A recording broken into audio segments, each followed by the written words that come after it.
স্থানীয় সময় শুক্রবার বেইজিংয়ে চীনা প্রেসিডেন্ট শি জিনপিং ও মার্কিন পররাষ্ট্রমন্ত্রী অ্যান্টনি ব্লিংকেনের মধ্যে বৈঠক হয়। এতে দুদেশের বিদ্বেষমূলক সম্পর্ক কাটিয়ে ওঠার বিষয়ে একমত পোষণ করেন তারা। পাশাপাশি পারস্পরিক সম্মান প্রদর্শন এবং দুপক্ষের জন্য লাভজনক সহযোগিতা খুঁজে বের করার আহ্বান জানান শি। তবে শীর্ষ মার্কিনে কর্মকর্তার সফর শেষ হতে না হতেই তাইওয়ান প্রণালীতে বিমান অনুপ্রবেশের অভিযোগ জানায় তাইপে।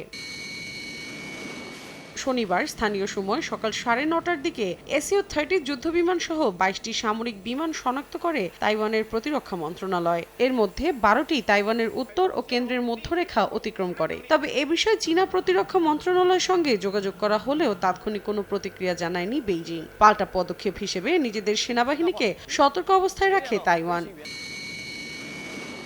তাইওয়ানকে আগে থেকেই নিজেদের অংশ বলে দাবি করে চীন। অন্যদিকে নিজেদের স্বাধীন রাষ্ট্র হিসেবে দাবি করে আসছে স্বায়ত্তশাসিত দ্বীপটি।